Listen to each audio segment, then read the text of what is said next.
पहले कांग्रेस शासित कर्नाटक सरकार द्वारा सरकारी ठेकों में मुसलमानों को 4% आरक्षण देना, उस पर बीजेपी नाराज थी। उसके बाद राज्य के deputy CM DK Shiv Kumar का एक बयान में ये बताना कि मुसलमानों को आरक्षण देने के लिए संविधान में भी बदलाव किया जा सकता है, इस तरफ इशारा करना, जिसके बाद अब बीजेपी आग बबूला हो गई है। और इसी को लेकर के सदन की जब शुरुआत हुई तो राज्यसभा और लोकसभा दोनों में जमकर हंगामा हुआ। दरअसल बीजेपी का ये कहना है कि कांग्रेस संविधान को जो है वो बदलना चाहती है, जबकि ये आरोप लगातार कांग्रेस पिछले दिनों से बीजेपी पर लगाती आई है। वहीं राज्यसभा में नेता सदन जेपी नड्डा ने कहा, इन्होंने बैकडोर एंट्री क्या की है? बैकडोर एंट्री ये की है कि माइनॉरिटीज को, मुस्लिम्स को स्पेसिफिकली ओबीसी में बैकडोर से एंट्री देने का भी काम, कुछ प्रयास इन्होंने किया। इतिहास इस बात का गवाह है। और अभी भी मेरे वक्तव्य के बाद डीके शिव कुमार ने फिर से कहा है कि संविधान कांग्रेस ने दिया है, संविधान को बदलने का काम भी कांग्रेस करेगी। वहीं एक प्रेस कॉन्फ्रेंस करके बीजेपी के वरिष्ठ नेता रविशंकर प्रसाद ने कहा कि कांग्रेस इस तरीके से तुष्टीकरण की राजनीति कर रही है और जिस तरीके से डीके शिव कुमार ने बयान दिए या जो कर्नाटक सरकार मुसलमानों को आरक्षण दे रही है, इस पर राहुल गांधी की चुप्पी क्यों है? इस पर राहुल गांधी को कुछ बोलना चाहिए। तो इस तरीके से कर्नाटक सरकार जिस तरीके से सरकारी ठेकों में मुसलमानों को 4% आरक्षण दिया है, उसको लेकर के अब राजनीति गर्मा गई है। भारत एक्सप्रेस के लिए कैमरामैन दिलीप के साथ कोमल शर्मा।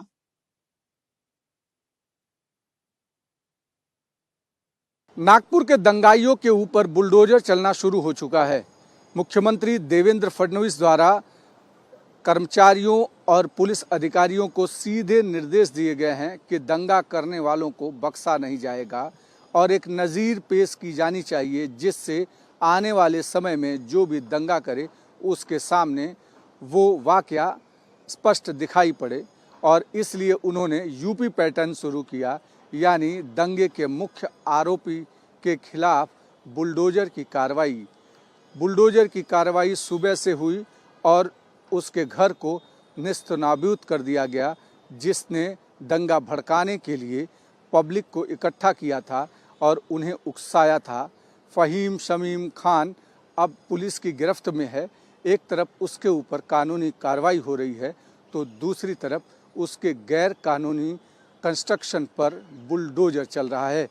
वीडियो जर्नलिस्ट घनश्याम के साथ अभिषेक पांडे, भारत एक्सप्रेस, मुंबई।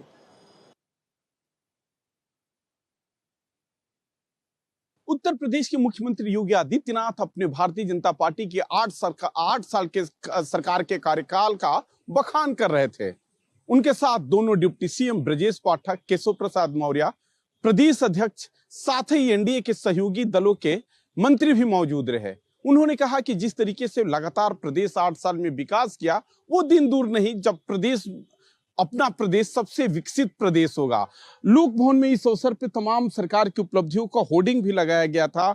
मुख्यमंत्री युवा उद्यमी योजना के अंतर्गत कितना रोजगार की बात कही गई है, सारा मेंशन किया गया है। इसी तरीके से लोक भवन में वो सारी होर्डिंग्स लगाई गई है। उन्होंने कहा कि जिस तरीके से विकास पहले होनी चाहिए थी पूर्ववर्ती सरकारों में, वो सरकारों ने विकास नहीं किया।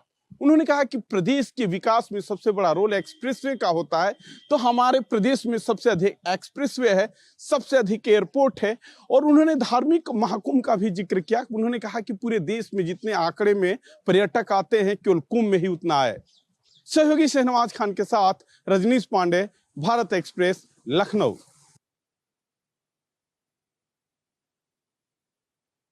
राष्ट्रपति द्रौपदी मुर्मू ने आज छत्तीसगढ़ विधानसभा के रजत जयंती वर्ष के अवसर पर छत्तीसगढ़ विधानसभा के विधायकों को संबोधित किया। अपने 2 घंटे के प्रवास में राष्ट्रपति आज छत्तीसगढ़ की राजधानी रायपुर पहुंची थी। उन्होंने सदन में संबोधित करते हुए कहा कि छत्तीसगढ़ के लोग बहुत सीधे साधे हैं, उन्हें छत्तीसगढ़ बहुत पसंद है। अपने संबोधन की शुरुआत उन्होंने छत्तीसगढ़ी शब्दों से करी। उन्होंने जय जोहार, छत्तीसगढ़ या सबले बढ़िया जैसे छत्तीसगढ़ी शब्दों का भी उपयोग किया अपने संबोधन के दौरान। और उन्होंने छत्तीसगढ़ विधानसभा की लोकतांत्रिक परंपराओं की भी प्रशंसा की।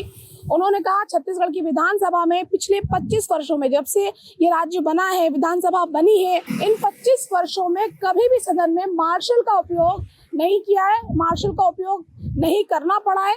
इस बात की उन्होंने बुरी प्रशंसा की। उन्होंने कहा ये जो एक अनुपम उदाहरण छत्तीसगढ़ विधानसभा ने पेश किया, ये न केवल देश के लिए बल्कि विश्व के जो लोकतांत्रिक प्राणी हैं उनके सामने एक अनुपम उदाहरण है। उन्होंने ये भी कहा कि छत्तीसगढ़ ने कई सारी लोकतांत्रिक परंपराओं को बनाया है और उनका पालन किया है। जैसे अगर छत्तीसगढ़ के विधानसभा के सदन में विधायक नारे लगाते हुए या ऐसे चले जाते हैं तो वो स्वयं में निलंबित हो जाते हैं। तो ये सारी जो परंपराएं छत्तीसगढ़ विधानसभा ने आज तक बनाई और उसका पालन किया है, उसकी उन्होंने बहुत प्रशंसा की। उन्होंने ये भी कहा कि जो जगन्नाथ है वो केवल उड़ीसा के नहीं बल्कि विश्व के जगत के नाथ हैं और जगन्नाथ में जो भोग लगता है चावलों का वो छत्तीसगढ़ से भेजे जाते हैं। तो 2 घंटे का उनका प्रवास था। उनका स्वागत मुख्यमंत्री और राज्यपाल ने एयरपोर्ट पे किया। वो सीधे छत्तीसगढ़ विधानसभा आई क्योंकि छत्तीसगढ़ विधानसभा को 25 साल हो गए, रजत जयंती वर्ष मनाया जा रहा है। आते से ही विधानसभा परिसर में उन्होंने कदम का पौधा लगाया और विधायकों के साथ एक समूह चित्र भी उन्होंने खिंचवाया और विधायकों को संबोधित किया। कैमरामैन अशोक के साथ प्रियंका कौशल, भारत एक्सप्रेस, रायपुर।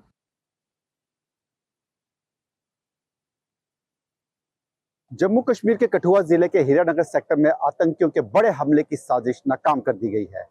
22 मार्च को सुरक्षा बलों को इनपुट मिला था कि 5 से आतंकियों के 2 ग्रुप सीमा पार से घुसपैठ कर चुके हैं। इसके बाद सन्याल गांव के जंगलों में आतंकियों की मौजूदगी की खबर आई। ये गांव अंतर्राष्ट्रीय सीमा से सिर्फ 1.5 किलोमीटर दूर है। गांव के एक दंपत्ति ने सबसे पहले आतंकियों को देखा जो लकड़ी लेने जंगल में गए थे। आतंकियों ने उन्हें बंधक बनाने की कोशिश की, लेकिन वो किसी तरह से जान बचाकर भाग निकले और उन्होंने इसकी सूचना सुरक्षा बलों को दी। उसके बाद पूरे एरिया को जो है एसओजी की टीम ने घेर लिया और सर्च ऑपरेशन शुरू किया। आतंकियों ने खुद को घिरा देखते हुए सुरक्षा बल पर फायरिंग कर दी, जिसका मुंहतोड़ जवाब दिया गया। सेना, बीएसएफ, सीआरपीएफ, एसओजी की संयुक्त टीम ने पूरे जंगल को घेर लिया। पूरे इलाके में ब्लैकआउट कर दिया गया। इस मुठभेड़ में आतंकियों के साथ गोलाबारी में एक 7 साल की बच्ची के घायल होने की खबर आई है।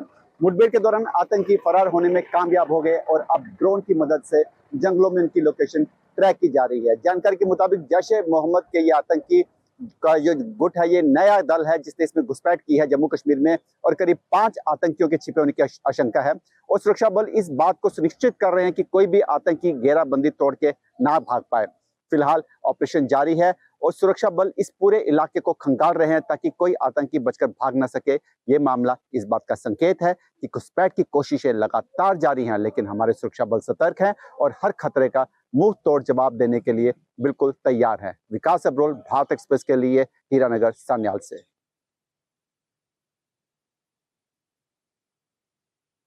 डिमेंशिया रोग का सीधा संबंध मस्तिष्क से है।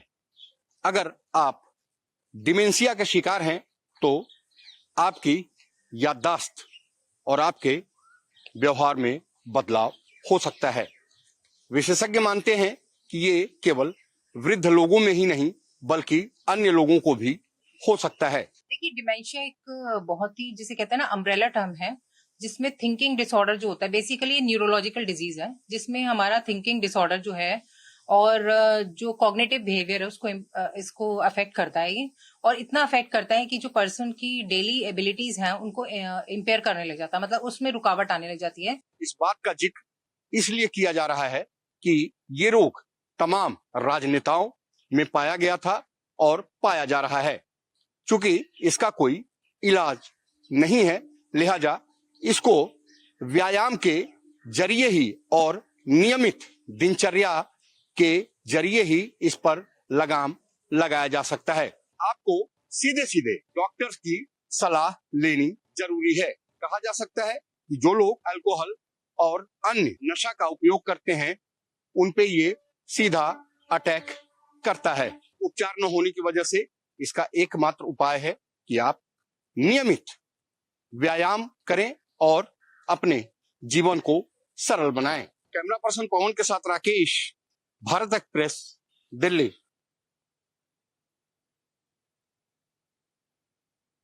ग्वालियर चंबल अंचल के 3 दिवसीय प्रवास पर केंद्रीय मंत्री ज्योतिरादित्य सिंधिया कल शाम पहुंचे थे। वहीं आज ग्वालियर की विधानसभा भितरवार पहुंचे, जहां उन्होंने करोड़ों विकास कार्यों के भूमि पूजन और शिलान्यास किया। इस मौके पर भितरवार अनुभाग के भवन की नवनिर्मित बिल्डिंग का लोकार्पण किया। वहीं नगर पंचायत भवन की बिल्डिंग का भी लोकार्पण किया। इस दौरान उन्होंने क्षेत्र की जनता को संबोधित करते हुए कहा कि मैं आपका कोटवार हूं, चंबल अंचल की जनता का कोटवार हूं। वहीं 17 वर्ष बाद, यानी कि लंबे समय बाद, जिस तरह से बीएसएनएल को 262 करोड़ का फायदा हुआ है और जिस तरह से 1000 टावर अभी तक जून माह तक लगाए जाने थे, जिसका कार्य विकास जारी है और 900 टावर अब तक लगाए जा चुके हैं और जून माह तक इस कार्य को प्रगति को पूरा कर लिया जाएगा। साथ ही जिस तरह से नई टेक्नोलॉजी इस देश में आ चुकी है, तो बीएसएनएल की 5G नेटवर्क को लेकर भी कार्य जारी है, जो कि आने वाले समय में लोगों को 5G की सुविधा भी उपलब्ध कराई जाएगी।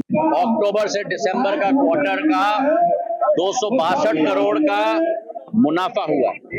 ये इतिहास बीएसएनएल ने रचा 17 साल घाटे में होने के बाद, और ये संभव हो पाया है क्योंकि प्रधानमंत्री जी का विश्वास, प्रधानमंत्री जी का संकल्प कि आत्मनिर्भर भारत के आधार पर सरकारी कंपनी भी उत्कृष्ट सेवा देगी। मनोज चौबे, भारत एक्सप्रेस, ग्वालियर। अयोध्या में श्री राम मंदिर निर्माण समिति की 2 दिवसीय बैठक शुरू हो गई है।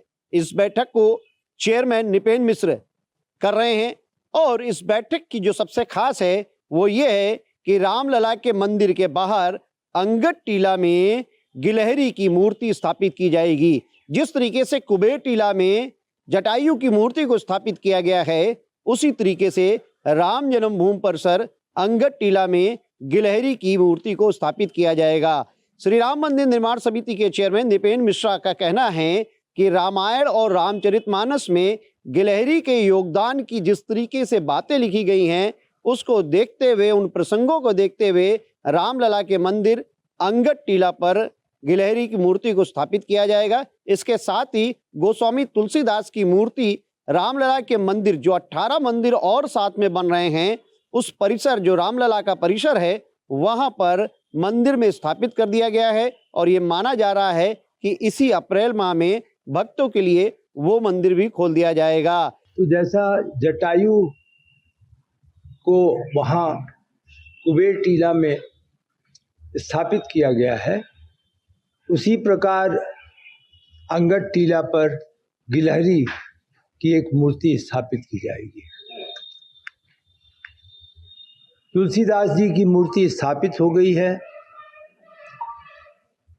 अप्रैल माह में उसे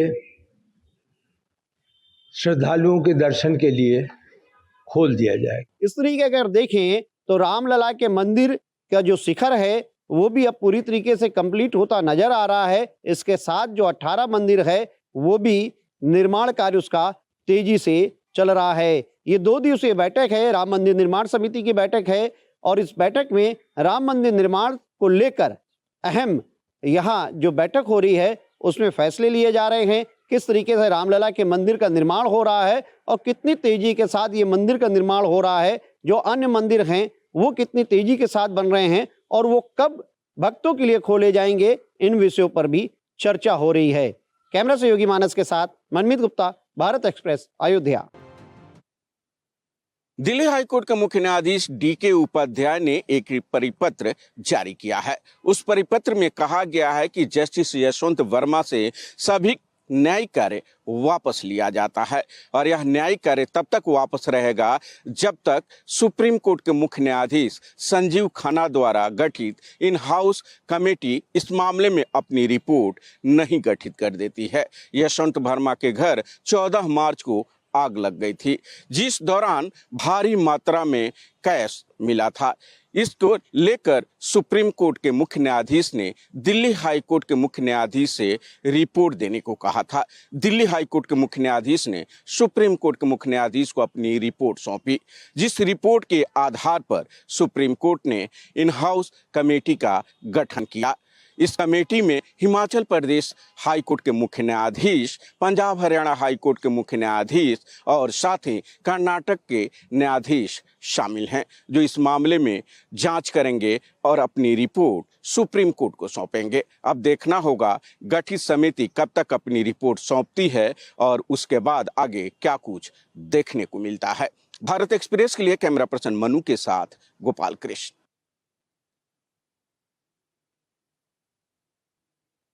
इंदौर की हीरानगर बाल संप्रेषण गृह यानी कि बच्चा जेल से 3 अपचारी फरार हो गए। फरार होने के बाद उन्होंने कुछ रील वायरल की हैं जिसमें दिखाई दे रहा है कि एक अपचारी हाथ में बड़ा सा चाकू लेकर के कुछ डायलॉग पर लिप सिंक कर रहा है। वहीं एक अपचारी सिगरेट पीता हुआ दिखाई दे रहा है और वीडियो बाल संप्रेषण गृह के अंदर के ही बताए जा रहे हैं। तीनों अपचारी काफ़ी गंभीर धाराओं में बाल सुधार गृह में भर्ती थे। जब उन्होंने अपराध किया था तब वह नाबालिग थे और अब बालिग हो चुके हैं।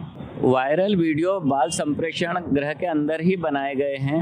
यदि ऐसा सच है तो बाल संप्रेषण गृह के प्रबंधन पर काफ़ी गंभीर सवालिया निशान खड़े होते हैं कि बच्चों के सुधार के लिए वहां रखा जाता है और यदि वहां वो इस तरह की खतरनाक रील बना रहे हैं तो प्रबंधन क्या कर रहा है। कैमरामैन इमरान खान के साथ जय व्यास, भारत एक्सप्रेस, इंदौर।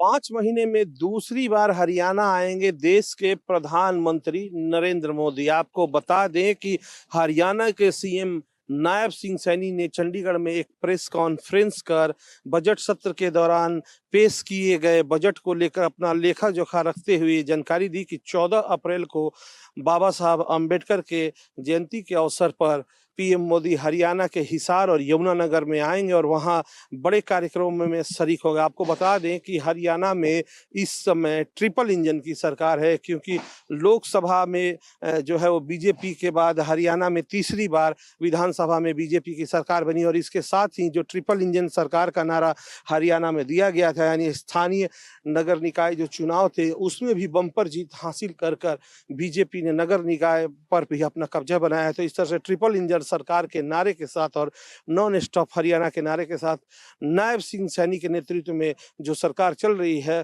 उसको लेकर अब 5वें महीने में दूसरी बार पीएम मोदी हरियाणा आए। अब देखने वाली बात यह है कि जिस तरह से सीएम नायब सिंह सैनी ने जो घोषणाएं की है और कहा है कि जिस तरह से पीएम मोदी का लगाव है हरियाणा में से और आने वाले वक्त में जब वो आएंगे तो अब वो क्या क्या तोहफे हरियाणा को इस बार देते हैं ये देखने वाली बात होगी। चंडीगढ़ से कैमरामैन स्वास्थ्य के साथ ओम प्रकाश, भारत एक्सप्रेस।